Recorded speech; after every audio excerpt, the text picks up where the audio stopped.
And we're back. Alrighty. I can move slower now since I was trying to fit it in. I almost did fit it in the 10 minutes, but didn't manage it. So next part. But yeah, back on the Moses thing. It's just kind of pushing things. It's just really annoying. Because they say that Mithra did the same thing when he killed the ram, but again, before Moses, Abraham killed a ram, and there was bulls and rams because they're both kind of a farm type of animal, male cow and sheep, ram. They're back there, and the whole thing that he was angry that they need to start going to the age of the ram and stuff. That's really dry. Even says in the video, most scholars will tell you that he was angry because they were worshiping a false idol, but not really, because we're gonna say that it was something else. It's just dumb. All right, I'm moving on. Next one. Jesus equals Pisces, including feeding with fish, friends of fishermen, Jesus fish. Again, there's really this just makes me face palm.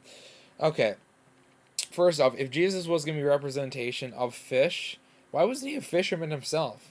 He was a carpenter. Maybe sorry. I guess there's no hammer constellation in existence.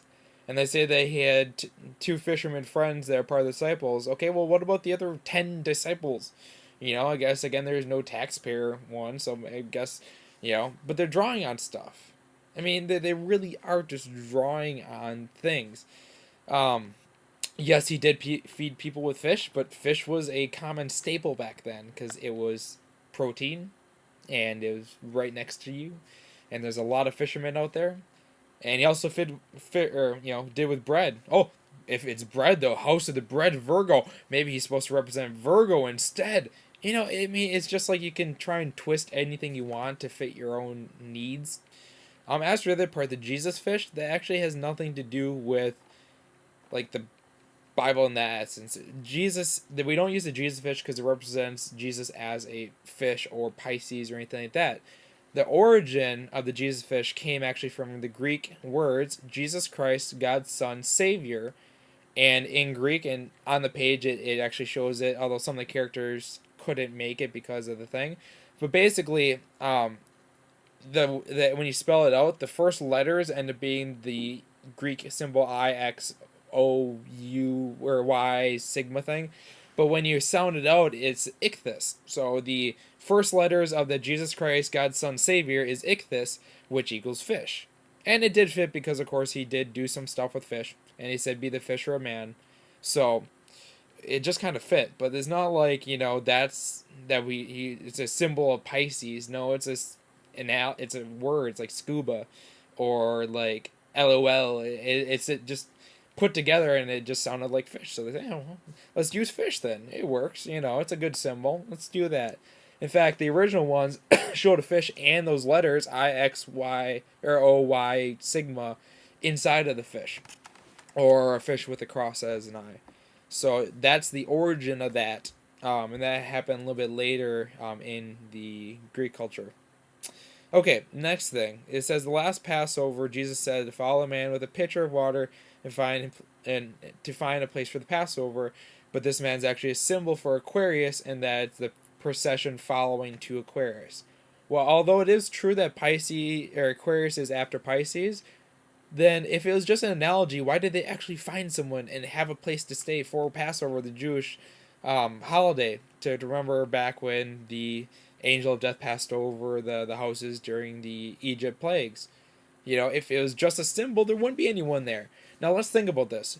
We're in a culture that does not have running water. People get water from where? A well. Okay? It's a kind of a central spot-ish, So a well is going to be naturally a place where people are going to come to get water. All the people in the surrounding area have to at some point go to that central point to get water. Okay?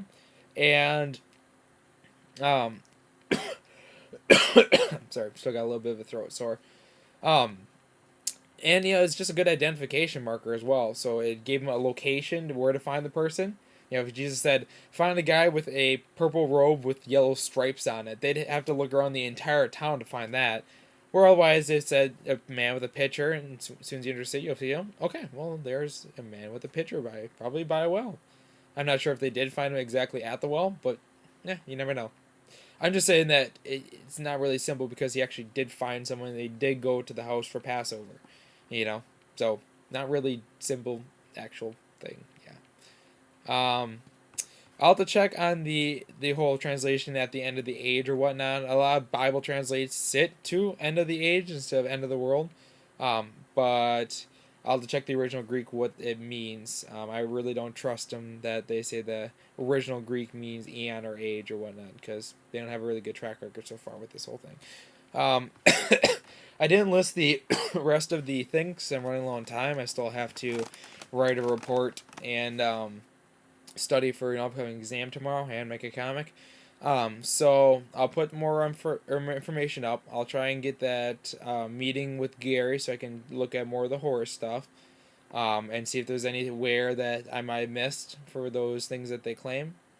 And then I'll probably do a couple of the ancient, beings that they said had all the December 25th, born of a virgin, died, resurrected thing.